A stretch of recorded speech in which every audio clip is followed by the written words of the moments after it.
الرحمن الرحیم۔ السلام علیکم ویورز، میں ہوں جینا چودھری اور آج ہم پڑھیں گے کہ آتے دل برام کس نمبر 67 اسکل میں رحیلہ خان۔ وہ جو اناؤں کا مارا شخص تھا، نفرت کا دعوے دار، مغرور، اپنے آپ میں رہنے والا، محبت کے ہاتھوں یوں مجبور ہوا تھا کہ سب کچھ پشت رکھتے وہ جفا کو ٹھوکر رسید کرتا، الفت میں پنپتا، بے اختیار محبت کا اظہار کرتا، پل بھر میں انفعال کی ہستی ہلا گیا تھا، محبت کو خراج تحسین پیش کرتا، وہ مقابل سے بھی یہی سننے کا ممتی حکم صادر کر گیا تھا۔ اس کا دلکش انداز انفعال کے وجود میں برق رفتار سے جڑا گیا تھا، اس کا سرپوشی میں اقرار محبت ابھی تک اس کے کانوں میں گونج رہا تھا، اور پھر شعور کی دنیا میں قدم رکھتے ہی وہ گلاب کی طرح کھل اتری تھی۔ رنگوں میں نہائی وہ اس کی شدتوں سے الجھتی بکھرتی، اس کے رنگ میں نسبتاً رنگی، دل پر ہاتھ رکھے اپنے دھڑکنوں کو قرار دیتے وہ بہار کے موسم میں چٹکنے کوئی کومپل لگ رہی تھی، دل میں ٹھنڈی پھوپھار پڑ رہی تھی، جبکہ وجود یوں ہی ہولے ہولے رس رہا تھا۔ مہات کا اقرار اس میں نئی روح پھونک گیا تھا کہ اس کا سلمانہ روپ جگمگا اٹھا تھا، وہ خود کو ہوا میں اڑتا محسوس کر رہی تھی۔ اور جب انفعال کا اظہار محبت ہونا تھا، تب اس پر مہات کی جنونیت کے نواب کھلنے تھے، گویا محبت سے ٹکرانے والی تھی، اور دونوں ایک دوسرے کی سنگت میں سرگرم ہوتے ایک نئی داستان رقم کرنے والے تھے۔ وہ جا چکا تھا، اس کو اپنا اسیر بنا کر، اپنے لفظوں میں قید کر کے، اس کے دل پر دھڑک کے، اپنا نام درج کر کے، اس پر ایک زہر سا پھونک کر وہ اسے مطرب کر گیا تھا۔ انفعال نے ڈار سے صوفے کے پشت سے سر ٹکائے آ گئی تھی کہ تبھی ڈول بجی اور وہ ہڑبڑا کر جھٹکے سے سیدھی ہوئی۔ وہ جانتی تھی کہ راحت ہے، اور پھر بھی وہ احتیاط کے طور پر شاپنگ بیگ سے ایک سوٹ کے ساتھ کا دوپٹہ نکال کر خود کو اچھی طرح سے اوڑھے دروازے کی جانب بڑھی۔ توقع کے مطابق راحت ہی تھی۔ السلام علیکم میڈم۔ وعلیکم السلام، کیسی ہو؟ انفعال اس کو دیکھ کر خوش دلی سے بولی۔ جی ٹھیک ہوں، وہ سر جھکائے آنسو پیتے بولی، جبکہ انفعال نے اس کا رویا رویا چہرہ دیکھا جو محمد سر جھکائے کھڑی تھی۔ آؤ اندر، وہ اس کو کہتے دروازے سے ہٹ گئی، جبکہ راحت اپنی پریشانی میں انفعال پر غور نہیں کر پائی تھی، جو اس وقت مہات کے ڈریس میں ملبوس تھی۔ تم بیٹھو، میں ابھی آتی ہوں، انفعال اسے کہتے جلدی سے شاپنگ بیگ اٹھائے کمرے میں آئی، جلدی چینج کر سکی، اور اس کا دل تو مہات کے ڈریس میں رہنے کا تھا، پر راحت کے سامنے وہ نہیں پہن سکتی تھی۔ کچھ دیر بعد وہ باہر آئی تو ضمیر خان کو دیکھ کر ٹکی، جو لمحے سے بے بسی کی تصویر بنا راحت کو دیکھ رہا تھا۔ آج وہ بغیر چہرہ چھپائے کھڑا تھا۔ ضمیر بھائی، آپ یہاں؟ وہ دوپٹہ سر پہ لیے حیرت سے بولی۔ اس بات سے انجان کہ اس دن اسے لانے والا وہ نقاب پوش ضمیر خان اور سیف الرحمن ہی تھے۔ جی میڈم، وہ ان کو ہی چھوڑنے آیا تھا۔ کیا مطلب؟ آپ تو شمس لالہ کے ساتھ ہوتے ہیں، تو وہ یہاں کیا کر رہے ہیں؟ انفعال نے الجھ کر استفسار کیا۔ انہوں نے ہی بھیجا ہے، ضمیر خان نے تصدیق کی تھی، جبکہ انفعال تو چکرا کے رہ گئی۔ مطلب شمس لالہ جانتے ہیں کہ میں مہات کے پاس ہوں، تو مہات مجھے حویلی والوں سے بات کیوں نہیں کرنے دے رہے؟ اور شمس لالہ خود کیوں نہیں آئے ملنے؟ اور باقی سب سے مجھے کیوں چھپا رہے ہیں؟ اس کے دماغ میں بے پناہ سوال گھوم رہے تھے، جن کے جواب اب ضمیر خان سے طلب کر رہی تھی۔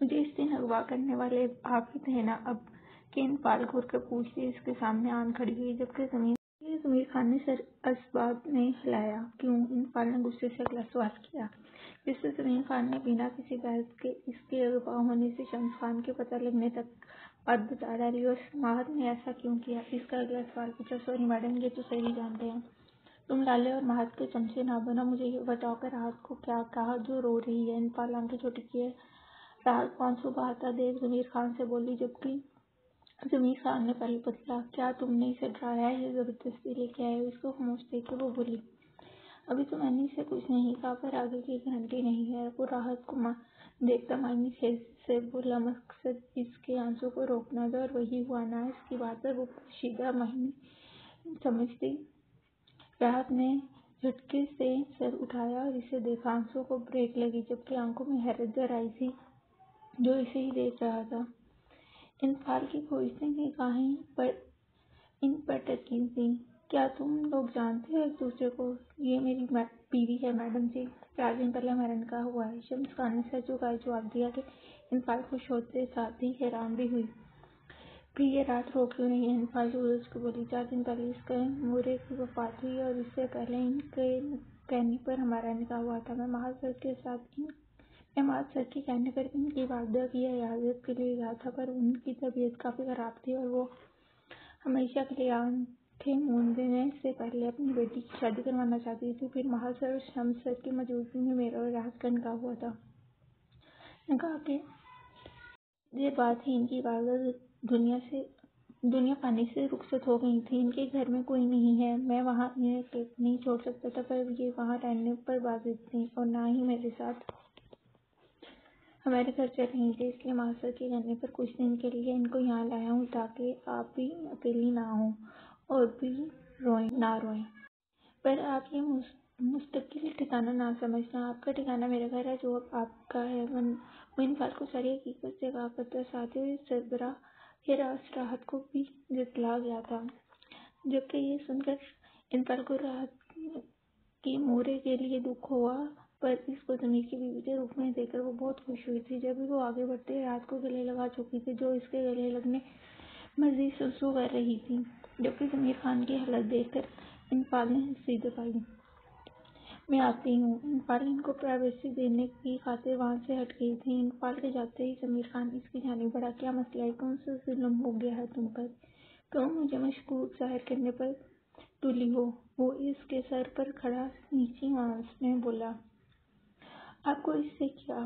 میں روں یا ہنسوں؟ اس کے مقابل راحت بھی غصے سے بولی، مجھے ہی تو مسئلہ ہے، اگر رونا بند نہ کیا تو ابھی اپنے گھر لے جاؤں گا اور مجھے یقین ہے پھر تم اس سے بھی زیادہ روگی، اس لیے رونا چھوڑ کر میرے بارے میں سوچو۔ ضمیر خان نے اس کا ہاتھ دبا کر معنی خیز لہجے میں کہتا اسے وقف چھوڑے باہر نکل گیا، جبکہ راحت کے چہرے پر سوزش کے ساتھ گھبراہٹ در آئی۔ ہیلپ می، پلیز ہیلپ لیو می باسٹرز! وہ مسلسل چیخ کو پکار کرتی اپنا دوپٹہ چھڑوانے کی سخت مزاحمت کر رہی تھی۔ نو بیبی، ہیلپ می نہیں، کس می بولو۔ ان 4 لڑکوں میں سے ایک کے نشے میں دھت آواز آئی کہ باقی چاروں کا بے ہنگم کہکا گونجا، جبکہ وہ معصوم سی نہایت پرکشش اور جازب نظر لڑکی آنسو بہاتی ان کے غلط ارادوں سے خود کی جانب بڑھتے ہاتھ جھٹکنے کی کوشش کر رہی تھی۔ چھوڑو مجھے، وہ پھر سے چلائی تھی۔ ہمیں خوش کر دے، ہم تجھے چھوڑ دیں گے۔ ایک لڑکا اس کا دوپٹہ کھینچ کر اس کے نازک وجود سے جدا کرتا پھنکارا، جبکہ گل اپنے وجود سے دوپٹہ دور ہوتے ہی دیکھ اذیت سے آنکھیں مینچ گئی تھی۔ اس کی چادر راستے میں کہیں گر گئی تھی جب وہ ان سے بچنے کو بھاگی تھی، پر وہ ان لڑکوں نے ایک ہی جست سے جا لیا تھا۔ پلیز مجھے جانے دو، وہ اپنے گرد بازو لپیٹتی روتی ہوئی بولی، جبکہ وہ چاروں لڑکوں کے مکروہ نظروں سے اسے دیکھتے ایک گول دائرے میں کھڑے اس کے گرد چکر لگا رہے تھے۔ اسے زیادہ بکواس مت، خاموش رہ، سمجھی؟ ان میں سے ایک لڑکے نے جھٹ کر اس کی آستین کھینچی، ساتھ ہی زمین پر دھکا دیتا چلایا، جبکہ نازک سی کمر کے بل گیلی زمین پر جا گری۔ لڑکے کے کھینچنے سے آستین پھٹ کر تن سے جدا ہو گئی تھی، جس سے اس کا دودھیا بازو واضح جھلک رہا تھا، جبکہ وہ زمین پر گلی کرا رہی تھی۔ اس کے بال بکھر چکے تھے، نازک سا پایا لرز رہا تھا۔ وجود سے وہ ساری ہمت ختم ہوتی محسوس تھی، جبکہ وہ چاروں لڑکے اب اس کے آگے بیٹھے اس کو بازو، کندھے اور سر سے چھو رہے تھے۔ یہ بہت لطف دینے والی ہے، ایک لڑکا خباثت سے بولا۔ انچوئی تلی ہے، مزہ تو آئے گا ہی، ایک اور لڑکا اس کے بازو کو ٹچ کرتا رال ٹپکاتے بولا، جبکہ وہ ان کے پیچھے پڑی اپنے مر جانے کی دعا کر رہی تھی۔ اس سے پہلے کہ وہ مزید گستاخی کرتے، یکدم سے فائق کی آواز گونجی اور وہ لڑکا جو اس کے بازو پر انگلیاں پھیر رہا تھا مارتے میں گولی پوست ہونے سے پیچھے جا گرا۔ اس کے ساتھ ہی باقی 3 لڑکے ہڑبڑا کر اٹھ کھڑے ہوئے۔ ان کے چاروں دائیں جانبی شلوار قمیض میں ملبوس، ہاتھ میں گن تھامے بارب شخصیت کا حامل شمس خان کھڑا تھا۔ شمس خان جو آج شکار پر آیا تھا، کسی لڑکی کے چلانے پر بور سخاوت پیچھے جانب آئے تھے، پر سامنے کا منظر دیکھ کر شمس خان کی آنکھوں میں خون اتر آیا تھا۔ لمحے کی دیر کیے بغیر وہ اپنی بندوق سے نشانہ باندھ کر گولی اس کی کھوپڑی میں پوست کر چکا تھا، جبکہ اچانک فائر کے پاس پر اس لڑکی کو پیچھے کو گرتا دیکھ گل سانسیں روک رہی تھی اور اسے ہراساں نظروں سے ان کو دیکھا۔ ان تینوں لڑکوں کی اس کی جانب پوچھی کہ وہ سانس روک کر اٹھ کے کچھ دور پڑا اپنا دوپٹہ سر پر اوڑھ کر اچھی طرح سے خود پر لپیٹ چکی تھی۔ جب یہ 3 فائر مزید چلے، آواز کے ساتھ ہی وہ لڑکے بھی پہلے کی طرح ڈھیر ہو چکے تھے۔ جو پہلے ہی مرنے جیسی ہوئی کھڑی تھی، اس کے ان تینوں لڑکوں کو تڑپتا دیکھ کر وہ سامنے کھڑے شخص کو خطرناک حد تک سرخ چہرہ اور شعلہ برساتی سرخ آنکھوں دیکھ کپکپا اٹھی تھی، جبکہ اس کے ساتھ کھڑے دوسرے شخص کا بھی یہی حال تھا۔ کون ہو تم لڑکی، اور جنگل میں کیا کر رہی ہو؟ شمس کی بھاری غصے میں بھری استفہامیہ آواز میں گونج اٹھی۔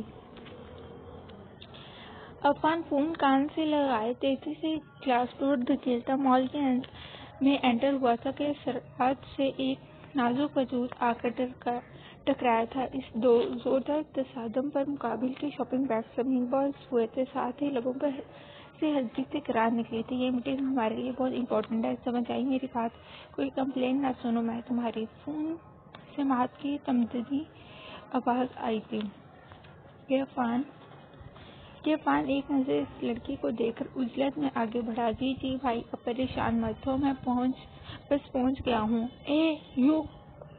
تبھی اپنے ایپ سے غصے بھری آواز سنائی دی کہ اس نے بے ساختہ پلٹ کر دیکھا جو جین شرٹس میں ملبوس کمر پر ہاتھ ٹکائے لڑنے کے لیے تیار کھڑی تھی۔